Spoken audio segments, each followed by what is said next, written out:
लोगों ने सोचा था हर बार की तरह इस बार भी महाकुंभ का मेला आया है, इसमें कुछ खास नहीं। लेकिन ये महाकुंभ तो 144 साल बाद आया था और संतों से भरे इस मेले में कुछ चमत्कार न हो, ये हो ही नहीं सकता था। पर कुछ ऐसा हो जाएगा जिसे सुनकर और देखकर लोग कांप उठे, ये लोगों ने नहीं सोचा था। इस बार का महाकुंभ केवल एक धार्मिक मेला नहीं था, यह एक ऐसा रहस्य लेकर आया जिसे सुनकर लोगों के होश उड़ गए। आखिर उस साधु में ऐसा क्या था कि महिलाएं उसकी तरफ खिंची चली जाती थीं और आखिर महिलाएं गायब क्यों होने लगीं? एक एक कर आपको सब जानने को मिलेगा। पर अगर आप भी भगवान को मानते हैं तो वीडियो को लाइक करके कमेंट बॉक्स में हर हर महादेव जरूर लिखिए। आइए जानते हैं पूरी कहानी क्या थी। घटनाएं उस दिन शुरू हुई जब एक रहस्यमयी अघोरी साधु ने घाट पर कदम रखा। उसकी उपस्थिति ने न केवल लोगों को आकर्षित किया बल्कि डराया भी। उसकी आंखों में गहरी लाल चमक थी और शरीर पर राख लिपटी हुई थी। उसके आने के बाद से घाट पर अजीब घटनाएं होने लगीं,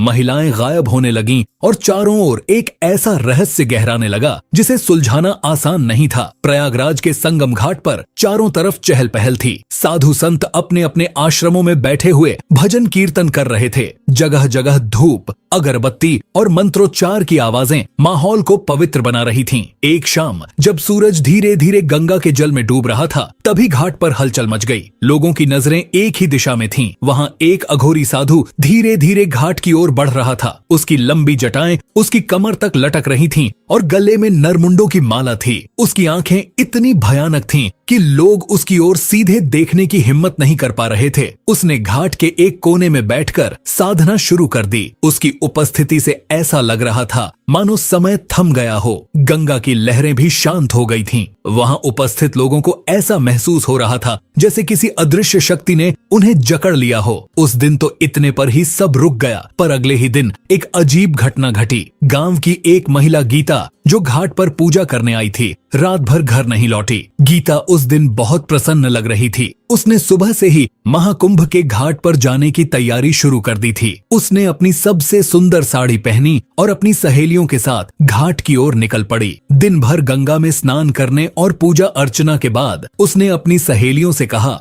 मैं थोड़ी देर अकेले घूमना चाहती हूँ, तुम लोग घर लौट जाओ। सहेलियों ने उसे समझाया कि अंधेरा होने से पहले लौट आना, लेकिन गीता ने उनकी बात को अनसुना कर दिया। शाम ढलने लगी और गीता घाट के किनारे बैठे उस अघोरी साधु की ओर आकर्षित हो गई। वह न चाहते हुए भी उसके पास खींचती चली गई। उसके पास पहुंचकर उसने देखा कि साधु अपनी गहरी लाल आंखों से उसे घूर रहा है। वह कुछ बोल नहीं पाया। उसकी आंखें मानो किसी सम्मोहन का जाल बिछा रही थीं। मुझे तुम्हारे अंदर एक विशेष ऊर्जा दिखती है, साधु ने गहरे स्वर में कहा। गीता चुपचाप खड़ी रही। उसके कदम जड़ हो गए। तभी साधु ने अपना त्रिशूल उठाया और उसके चारों ओर एक घेरा खींच दिया। अचानक गीता की चीखों से घाट का सन्नाटा टूट गया। वहां मौजूद कुछ लोगों ने देखा, लेकिन डर के मारे वे उसकी मदद के लिए आगे नहीं बढ़ पाए। गीता की चीखें धीरे धीरे थम गईं। उसके बाद वह अघोरी के साथ गंगा के पास बने अंधेरे जंगल की ओर चली गई। अगले दिन सुबह जब गीता घर नहीं लौटी तो उसके परिवार वालों ने उसे ढूंढना शुरू किया। उसकी माँ घाट पर रोते हुए लोगों से पूछती रही, क्या किसी ने मेरी गीता को देखा है? वह कल शाम यहाँ आई थी। कुछ लोगों ने बताया कि उन्होंने गीता को साधु के पास जाते देखा था, लेकिन उसके बाद क्या हुआ यह कोई नहीं जानता। गीता का पति रमेश पुलिस थाने पहुंचा। वह घबराए हुए स्वर में बोला, मेरी पत्नी कल शाम से गायब है। कुछ लोगों ने उसे उस अघोरी के पास जाते हुए देखा था। पुलिस ने उसकी बात को गंभीरता से नहीं लिया। उन्होंने इसे सामान्य गुमशुदगी का मामला समझकर टाल दिया, लेकिन रमेश को यकीन था कि उसकी पत्नी के गायब होने के पीछे वही अघोरी साधु है। धीरे धीरे यह खबर पूरे मेले में फैल गई। लोगों में डर और अजीब सी बेचैनी फैलने लगी। अब हर कोई अपने परिवार के सदस्यों को लेकर सतर्क हो गया। महिलाएं उस घाट पर जाने से कतराने लगीं। अघोरी साधु, जो अब भी घाट के कोने में शांति से बैठा था, इन सब घटनाओं से बेखबर दिख रहा था, लेकिन उसकी शांति और रहस्यमय मुस्कान ने लोगों को और अधिक भयभीत कर दिया। घाट पर अब हर कोई उसे संदेह भरी नजरों से देख रहा था। गीता के गायब होने की यह घटना महज एक शुरुआत थी, लेकिन यह आने वाले भयानक रहस्यों का संकेत थी जो धीरे धीरे पूरी तरह उजागर होने वाले थे। महाकुंभ में महिलाओं के गायब होने की खबर पुलिस प्रशासन तक पहुंची। मामले की गंभीरता को देखते हुए जिले के सबसे तेज तर्रार इंस्पेक्टर वीरेंद्र राणा को वहां भेजा गया। वीरेंद्र एक ईमानदार और बहादुर अफसर था जो अंधविश्वास पर विश्वास नहीं करता था। वीरेंद्र ने मेले में पहुंचकर घाट का मुआयना किया। उसने साधु के बारे में सुना और सीधा उसके पास गया।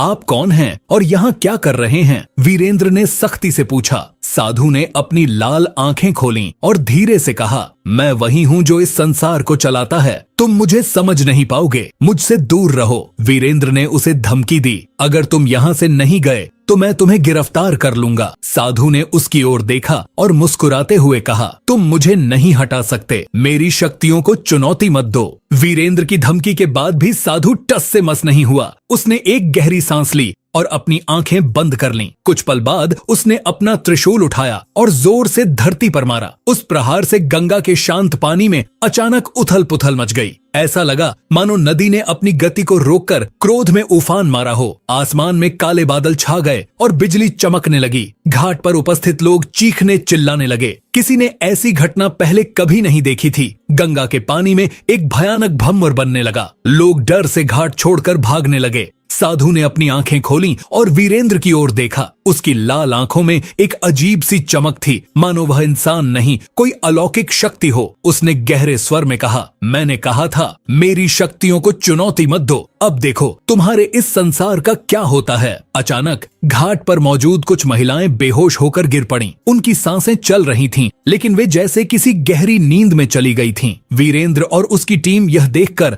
हक्के बक्के रह गए। यह क्या कर रहे हो तुम? वीरेंद्र गुस्से में चिल्लाया। साधु मुस्कुराया और कहा, यह केवल शुरुआत है। उसने त्रिशूल को घुमाया और एक मंत्र पढ़ा। बेहोश महिलाएं उठीं और एक कतार में चलने लगीं। वे सभी गंगा की ओर बढ़ रही थीं, मानो किसी अदृश्य शक्ति के नियंत्रण में हों। वीरेंद्र ने अपने सिपाहियों को आदेश दिया, उन महिलाओं को रोको। सिपाही दौड़कर महिलाओं के पास गए, लेकिन जैसे ही उन्होंने उन्हें रोकने की कोशिश की, एक अदृश्य दीवार ने उन्हें पीछे फेंक दिया। वीरेंद्र ने खुद आगे बढ़ने की कोशिश की, लेकिन वह भी उस दीवार से टकराकर पीछे गिर पड़। साधु ने एक भयानक हंसी के साथ कहा, इस संसार के नियम मेरे हाथ में हैं। तुम केवल एक नश्वर हो, मुझे रोकने की हिम्मत मत करो। घाट पर उपस्थित लोगों ने यह सब देखा और डर के मारे भागने लगे। गंगा का पानी अब लाल रंग में बदलने लगा था। वीरेंद्र राणा अब साधु की शक्तियों और उसके उद्देश्य को समझने के लिए दृढ़ थे। उन्होंने गंगा तट के आसपास छानबीन शुरू की और घाट पर मौजूद बुजुर्गों और ज्ञानी साधुओं से उस रहस्यमयी अघोरी के बारे में पूछताछ की। एक वृद्ध संत जो वर्षों से गंगा के किनारे तपस्या कर रहे थे ने धीरे धीरे कहा, वह साधु कोई सामान्य व्यक्ति नहीं है। उसे अघोर पंथ की प्राचीनतम शिक्षा प्राप्त है। वह महाकाल अग्नि सिद्धि का साधक है, एक ऐसी साधना जो आत्मा और प्रकृति के सबसे अंधकारमय पहलुओं को जागृत कर सकती है। यह साधना उसे धरती और जल दोनों पर शासन करने की शक्ति देती है। गंगा के लाल होने का कारण उसकी यही शक्ति है। वह इस ब्रह्मांड की ऊर्जाओं को अपने वश में करना चाहता है, लेकिन इसके लिए बलिदानों की आवश्यकता होती है। वीरेंद्र ने चिंतित होकर पूछा, तो क्या वह इन महिलाओं को उसी बलिदान के लिए ले जा रहा है? संत ने सिर हिलाते हुए कहा, हाँ, और यदि यह अनुष्ठान पूरा हो गया तो वह इतना शक्तिशाली बन जाएगा कि उसे कोई रोक नहीं सकेगा। त्रिलोक में अराजकता फैल जाएगी। उसे रोकने के लिए समय कम है। साधु की शक्तियां किसी साधारण अघोरी से बहुत आगे थीं। उसने वर्षों तक हिमालय की कंदराओं में साधना की थी, जहां उसने आत्मा और प्रकृति की सबसे रहस्यमयी ऊर्जा को साधा। उसकी कुछ प्रमुख शक्तियां थीं, जैसे प्राकृतिक तत्वों पर नियंत्रण। वह पानी, हवा और अग्नि को अपनी इच्छा से नियंत्रित कर सकता था। गंगा का लाल होना और भंवर का उठना उसकी इसी शक्ति का परिणाम था। मनोवैज्ञानिक सम्मोहन, उसकी लाल आंखें किसी को भी सम्मोहित कर सकती थीं और वह लोगों के मन और शरीर को अपने वश में कर लेता था। त्रिशूल की दिव्य शक्ति, उसका त्रिशूल केवल एक हथियार नहीं था, बल्कि उसमें ब्रह्मांडीय ऊर्जा संग्रहित थी। वह इसे धरती पर मारकर ऊर्जा तरंगें उत्पन्न कर सकता था। भूत प्रेतों और आत्माओं का नियंत्रण वह अधूरी आत्माओं को अपने अधीन कर उन्हें अपने कामों के लिए इस्तेमाल करता था। काल चक्र का आह्वान, वह समय को नियंत्रित कर सकता था। उसका एक विशेष मंत्र समय को धीमा या तेज करने में सक्षम था। साधु का उद्देश्य केवल शक्ति प्राप्त करना नहीं था, वह एक प्राचीन पांडुलिपि की खोज में था जिसमें महाकाल यज्ञ का रहस्य लिखा था। यह यज्ञ उसे अमृता और अनंत शक्तियां प्रदान कर सकता था। इसके लिए उसे 7 पवित्र आत्माओं की आवश्यकता थी जिनमें गीता जैसी महिलाएं चुनी गई थीं। वीरेंद्र ने तय किया कि उसे साधु की शक्तियों का सामना करने के लिए उसकी कमजोरियों का पता लगाना होगा। उसने संत से पूछा, क्या उसकी शक्तियों का कोई तोड़ है? संत ने कहा, हाँ, उसकी सबसे बड़ी ताकत उसकी सबसे बड़ी कमजोरी भी है। उसका त्रिशूल ही उसकी शक्ति का स्रोत है। यदि त्रिशूल को उससे अलग कर दिया जाए तो उसकी शक्तियां कमजोर हो जाएंगी, लेकिन ऐसा करना बहुत जोखिम भरा है क्योंकि त्रिशूल के पास पहुंचना भी आसान नहीं है।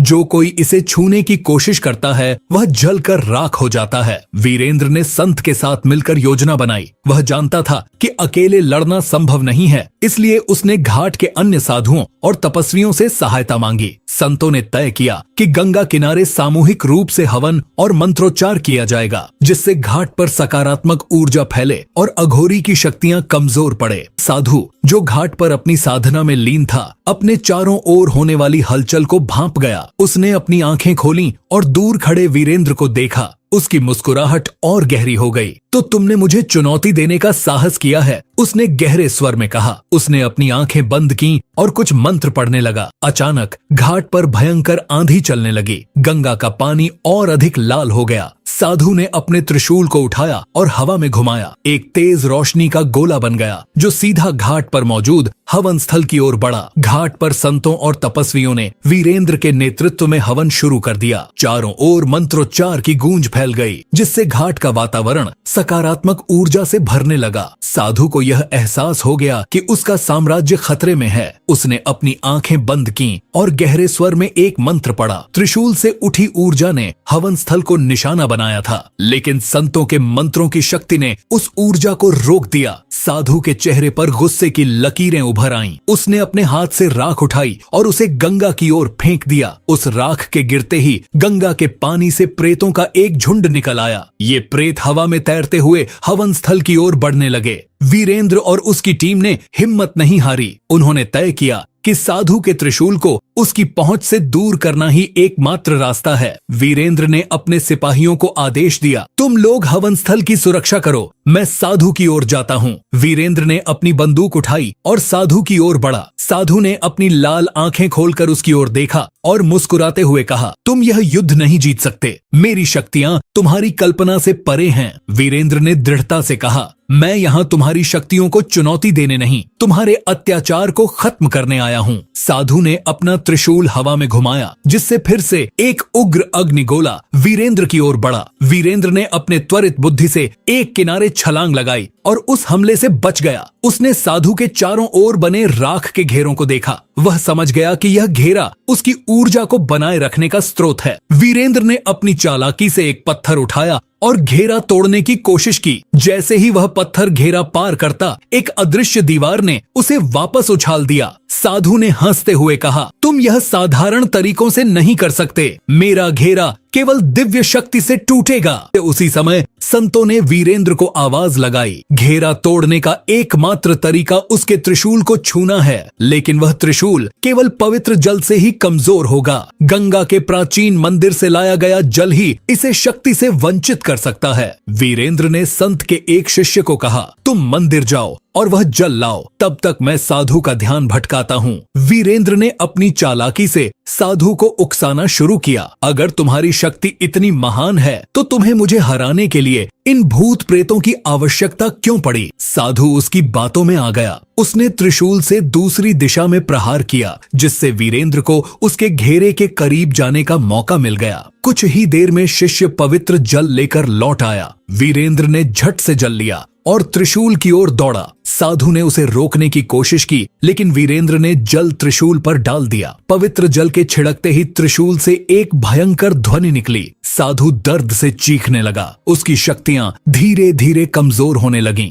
गंगा का लाल पानी फिर से साफ हो हो गया और भूत प्रेत गायब हो गए। साधु ने आखिरी बार वीरेंद्र की ओर देखा और कहा, तुमने मेरी साधना को रोक दिया, लेकिन यह कहानी यहीं खत्म नहीं होगी। मेरी शक्तियां सदा के लिए समाप्त नहीं हो सकती। त्रिशूल के टूटते ही साधु का शरीर राख में बदल गया। घाट पर उपस्थित लोगों ने राहत की सांस ली। गीता और अन्य गायब हुई महिलाएं धीरे धीरे होश में आने लगीं। महाकुंभ में सब कुछ सामान्य हो गया। गंगा के घाट पर फिर से भजन कीर्तन शुरू हो गए। वीरेंद्र ने संतों का आभार व्यक्त किया और गंगा तट की सुरक्षा को मजबूत किया। हालांकि वीरेंद्र के मन में एक सवाल था, क्या सच में साधु का अंत हो गया था या यह केवल एक शुरुआत थी? जब वीरेंद्र ने पवित्र जल से त्रिशूल को स्पर्श किया और साधु का शरीर राख में बदल गया तो घाट पर अचानक एक अद्भुत शांति छा गई। गंगा का जल जो अब तक शांत था अचानक हल्के प्रकाश से झिलमिलाने लगा। हर कोई इस अप्रत्याशित घटना को विस्मय से देख रहा था। वीरेंद्र ने संत की ओर देखा और कहा, क्या यह सच में समाप्त हो गया?